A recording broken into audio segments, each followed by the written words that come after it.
जय श्री कृष्ण। संजय उवाच तं तथा कृप्याविष्टं श्रीपूरनाकुलेक्षणं विषीदन्तमिदं वाक्यमुवाच मधुसूदन। अर्थात संजय ने कहा, इस प्रकार करुणा से व्याप्त, आंसुओं से पूर्ण और व्याकुल नेत्रों वाले शोकयुक्त अर्जुन से भगवान श्री कृष्ण ने ये वचन कहे। श्री भगवानुवाचा कुतस्त्वा कश्मलमिदं विश्मे समुपस्थितम् अनार्यजुष्टं स्वर्गं कीर्तिकरम अर्जुन। श्री भगवान ने कहा, हे अर्जुन, इस संकट के समय तुम्हारे मन में ये कायरता कहाँ से आ रही है? यह श्रेष्ठ पुरुषों के योग्य नहीं है। ना ही इससे स्वर्ग की प्राप्ति होती है और ना ही यश मिलता है। कलैब्यं मा स्मगं पार्थ नैतत्त्वयुपपद्यते शूद्रं हृदय दौर्बल्यं त्यक्त्वा उत्तिष्ठ परन्तप। अर्थात हे पार्थ, नपुंसकता को यानी कायरता को मत प्राप्त हो, ये तुम्हारे योग्य नहीं है। हे शत्रुओं को तपाने वाले, हृदय के इस तुच्छ कमजोरी को त्याग कर युद्ध के लिए खड़े हो जाओ। अर्जुन उवाचा कथं भीष्ममहं संख्य द्रोणं च मधुसूदन इषुभिः प्रत्योत्स्यामि पूजा अर्हो अरिसूदन। अर्थात अर्जुन ने कहा, हे मधुसूदन, हे शत्रुओं के नाशक, मैं युद्ध भूमि में भीष्म पितामह और द्रोणाचार्य के विरुद्ध बाणों से कैसे लड़ूं? वे दोनों ही मेरे लिए परम पूजनीय हैं। गुरुन् हत्वा हि महानुभावान् श्रेयो भोक्तुं भैष्यम्पिह लोके हत्यावार्थ कामास्तु गुरुनिहैव भुञ्ज्य भोगान् रुधिरप्रदिग्धान्। अर्थात ऐसे महानुभाव गुरुजनों को मारने से अच्छा तो इस संसार में भीख मांगकर खाना है। भले ही वे धन और संसारिक लाभ के इच्छुक हों, हैं तो वो गुरु ही। उन्हें मारकर मैं खून से सने हुए भोगों को ही तो भोगूंगा। नाचैतत् विद्यं कतर्नो गर्यो यद्वा जयं यदि वा न जयो यानेव हत्वा नाजिजीविषा मस्ते अवस्थिता प्रमुखे धृतराष्ट्रा। अर्थात हम ये भी नहीं जानते कि वे हमारे लिए क्या बेहतर है, हम उन्हें जीतें या वो हमें जीतेंगे।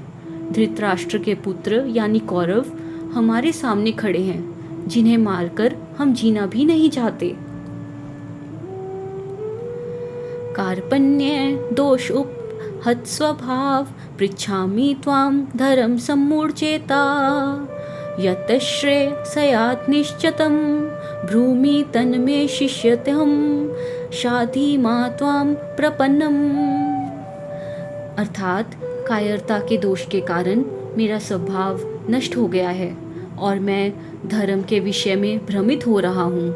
इसलिए मैं आपसे पूछ रहा हूँ कि जो मेरे लिए निश्चित रूप से कल्याणकारी हो वह मुझे बताइए। मैं आपका शिष्य हूँ, आपकी शरण में आया हूँ, कृपया मुझे शिक्षा दीजिए।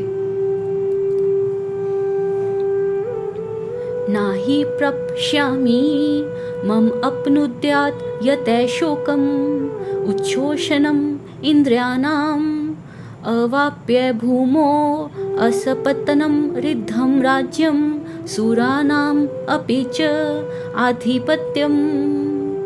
अर्थात क्योंकि पृथ्वी पर धन धान्य से संपन्न बिना किसी शत्रु के राज्य को और देवताओं के स्वामित्व को प्राप्त करके भी मैं ऐसा कोई उपाय नहीं देखता जो मेरी इंद्रियों को सुखाने वाले इस शोक को दूर कर सके। संजय उवाच एवमुक्त्वा ऋषिकेशं गुडाकेश परन्तप नायोतस्य इति गोविंद मुक्त्वा तृष्णी बभूवः। अर्थात संजय ने कहा, हे राजन, शत्रुओं को तपाने वाले गुडाकेश अर्जुन ने अंतर्यामी श्री कृष्ण से ऐसा कहकर फिर मैं युद्ध नहीं करूंगा साफ कह दिया और चुप हो गए। तमुवाच ऋषिकेश प्रहसनिव इव भारत सैन्यो उभयोर मध्य विषिदंतमिदम इदम वच। अर्थात हे भरतवंशी धृतराष्ट्र दोनों सेनाओं के बीच शोक करते हुए उस अर्जुन से अंतर्यामी श्री कृष्ण ने मुस्कुराते हुए से ये वचन कहे। श्री भगवानुवाचा अशोच्यान अनवशोच त्वं प्रज्ञावादांच भाषसे गतासुंशच नानो शोचन्ति पंडिता। अर्थात श्री भगवान ने कहा तुम उनके लिए शोक कर रहे हो जो शोक करने के योग्य नहीं हैं और बातें ज्ञानियों जैसी कर रहे हो। बुद्धिमान लोग ना तो जीवितों के लिए और ना ही मृतकों के लिए शोक करते हैं। ना त्वेवाहं जातु नासं ना त्वं न मे जनाधिपा ना चैव न भविष्याम सर्वे व्यमत्परम। अर्थात ऐसा कभी नहीं था कि मैं नहीं था या तुम नहीं थे या ये राजा लोग नहीं थे और ना ही ऐसा है कि भविष्य में हम सब नहीं रहेंगे। अर्थात हम सब पहले भी थे और आगे भी रहेंगे। देहिन अस्मिन् यथा देहे कौमारं यौवनं जरा तथा देहांतर प्राप्ति धीर तत्र न मुह्यति। अर्थात जैसे इस शरीर में जीवात्मा की बाल्यावस्था, युवावस्था और वृद्धावस्था होती है, वैसे ही मृत्यु के बाद उसे दूसरा शरीर प्राप्त होता है। धीर लोग इस विषय में मोहित नहीं होते। मात्रा स्पर्शा तो कौन्तेय शीत उष्ण सुख दुखदा आगम अपायन अनित्या तान तितिक्षस्व भारत। अर्थात हे कुंती पुत्र इंद्रियों और विषयों का संयोग ही सर्दी गर्मी और सुख देने वाला है। ये आने जाने वाले और अनित्य हैं। हे भारत तुम इन्हें सहन करना सीखो। यम ही ना व्यथयन्ति एते पुरुषम पुरुष ऋषभ सम दुख सुखम धीरम सोममृत तत्वाय कल्पते। अर्थात हे पुरुषों में श्रेष्ठ अर्जुन, जो धीर पुरुष सुख और दुख को समान समझता है और इन विकारों से व्याकुल नहीं होता, वह निश्चित रूप से मोक्ष के योग्य है। नासतो विद्यते भावो न भावो विद्यते सतै उभयोरपि दृष्ट्योऽन्त स्त्वं तु अन्यो तत्वदर्शिभिः। अर्थात नाशवान शरीर का कोई अस्तित्व नहीं है और अविनाशी आत्मा का कभी अभाव नहीं होता। तत्वदर्शियों ने इन दोनों के स्वरूप का सत्य देखा है और समझा है। अविनाशी तु तद्विधि येन सर्वमिदं ततं विनाशम अव्यस्य अस्य न कश्चित् कर्तुम अर्हति। अर्थात तुम उस आत्मा को अविनाशी समझो जिससे यह संपूर्ण संसार व्याप्त है। इस अविनाशी आत्मा का विनाश करने में कोई भी समर्थ नहीं है।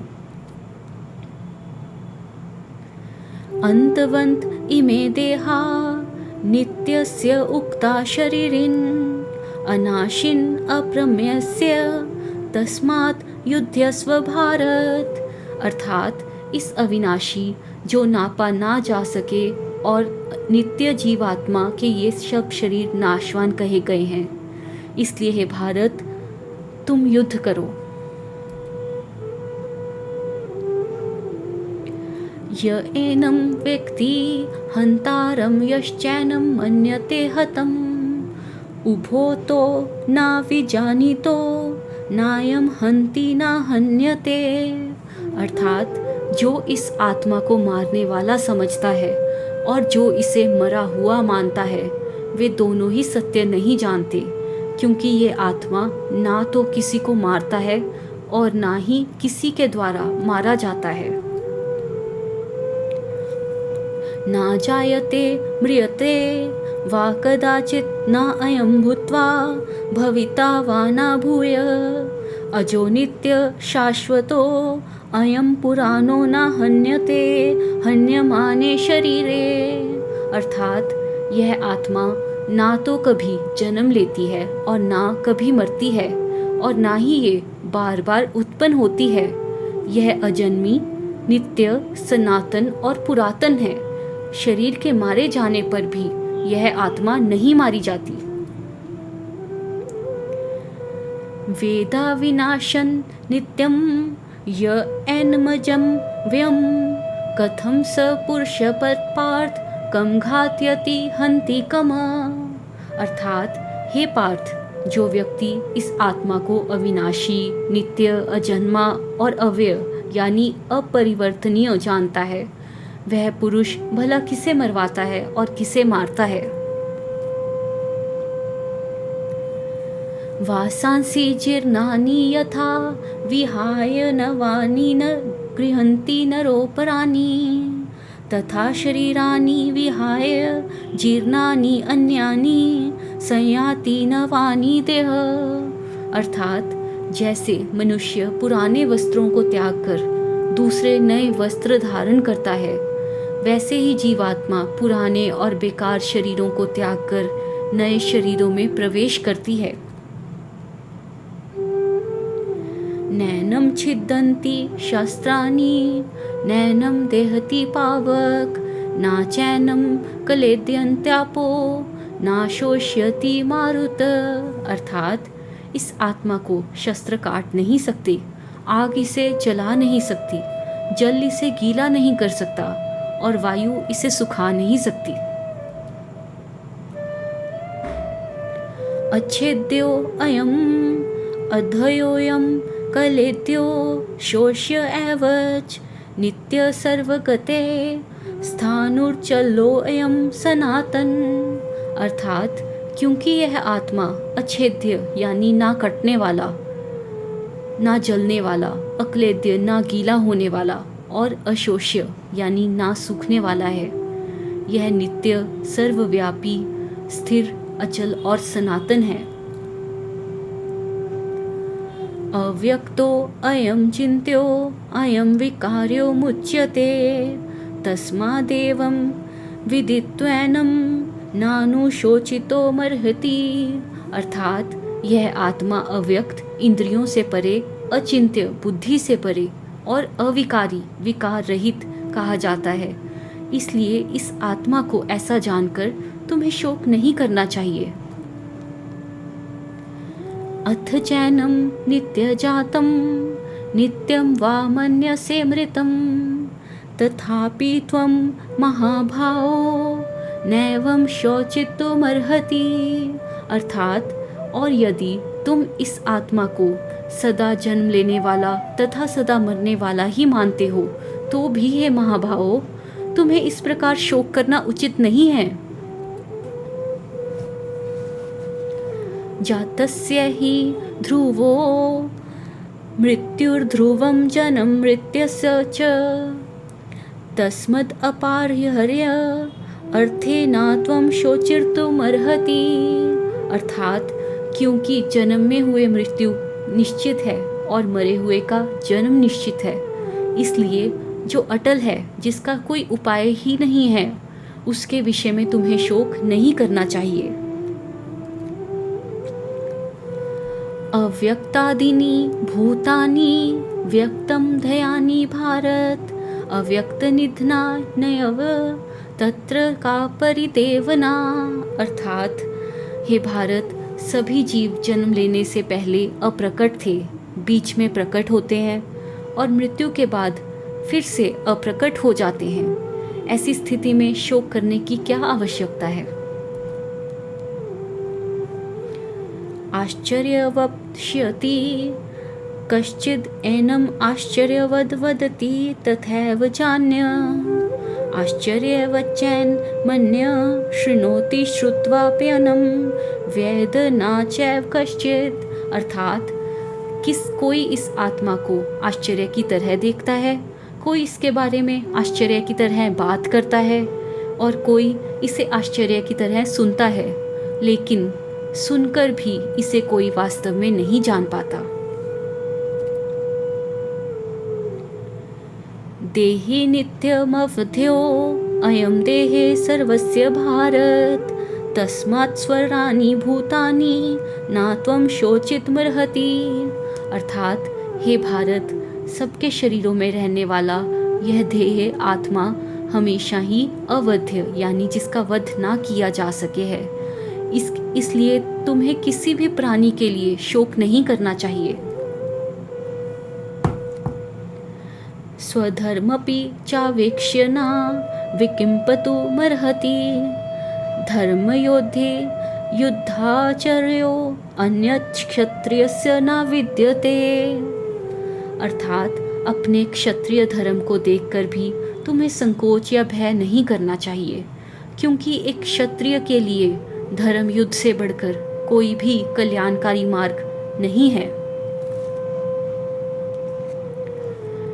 यदृच्छा चोपपन्नं स्वर्गद्वारं पावृतं सुखिन क्षत्रिया पार्थ लभन्ते युद्धमीदृशम्। अर्थात हे पार्थ, अपने आप प्राप्त हुआ और खुले हुए स्वर्ग के द्वार जैसा यह धर्म युद्ध केवल भाग्यशाली क्षत्रियों को ही मिलता है। अथ चेत्त्वमिमं धर्म्यं संग्राम न करिष्यसि तत स्वधर्मं कीर्तिं च हित्वा पापं वाप्स्यसि। अर्थात किंतु यदि तुम इस धर्म अनुकूल युद्ध को नहीं करोगे तो अपने कर्तव्य और कीर्ति को खोकर पाप के भागी बनोगे। अकीर्तिं चापि भूतानि कथयन्ति तेव्याम संभावितस्य चाकीर्ति मरणादतिरिच्यते। अर्थात लोग युगों युगों तक तुम्हारी अपकीर्ति का गान करेंगे, जिससे तुम्हारी बदनामी होगी, और एक सम्मानित व्यक्ति के लिए यह अपकीर्ति मृत्यु से भी बढ़कर कष्टदायी होती है। भयाद्रना दुपर्तम मयस्यन्ते त्वां महारथा येषां च त्वं बहुमतो भूत्वा यास्यसि लाघवम्। अर्थात जिन महारथियों की दृष्टि में तुम पहले बहुत सम्मानित थे, वो सोचेंगे कि तुम डर के मारे युद्ध से भाग गए हो और वो तुम्हें तुच्छ समझने लगेंगे। अवाच्य वातांश्च बहुन दिव्यशन्ति तवाहता निन्दत्स्त्व सामर्थ्यम ततो दुःखतरम निग्नुकिम। अर्थात तुम्हारे शत्रु तुम्हारे सामर्थ्य की निंदा करते हुए तुम्हें अनेक ना कहने योग्य कटु वचन कहेंगे, भला उससे बढ़कर और अधिक दुख क्या होगा। हतो वा प्राप्यस्यसि स्वर्गं जित्वा वा भोक्ष्यस्य महिम तस्मादुत्तिष्ठ कौन्तेय युद्धाय कृत निश्चय। अर्थात यदि तुम युद्ध में मारे गए तो स्वर्ग को प्राप्त करोगे, और यदि जीत गए तो पृथ्वी के राज्य का भोग करोगे। इसलिए हे कुंती पुत्र, युद्ध का पक्का निश्चय करके खड़े हो जाओ। सुख दुखे समे कृत्वा लाभा लाभो जया जयो ततो युद्धाय युज्यस्व नैवं पापम वाप्यस्यसि। अर्थात सुख और दुख, लाभ और हानि, जय और पराजय को समान समझकर तुम युद्ध के लिए तैयार हो जाओ। इस प्रकार युद्ध करने से तुम्हें कोई पाप नहीं लगेगा। ऐशा ते अभिहिता सांख्य बुद्धिर्योगे त्विमाश्रिनो बुद्धया युक्तो यया पार्थ कर्म बंधनम परिहास्यसि। अर्थात हे पार्थ, यह बुद्धि ज्ञान तुम्हारे लिए सांख्य योग ज्ञान योग के विषय में कही गई है। अब तुम इसे कर्म योग के विषय में सुनो। जिस बुद्धि से युक्त होकर तुम कर्मों के बंधन को पूरी तरह से काट सकोगे। नेहाभिक्रम नाशस्ति प्रत्यवायो न विद्यते स्वल्पम्प्यस्य धर्मस्य त्रायते महतो भयात्। अर्थात इस कर्म योग के मार्ग में किए गए प्रयास का कभी नाश नहीं होता और ना ही इसका कोई विपरीत परिणाम या नुकसान होता है। इस धर्म का थोड़ा सा भी आचरण मनुष्य को महान भय यानी कि जन्म मृत्यु के चक्र से बचा लेता है। जय श्री कृष्णा।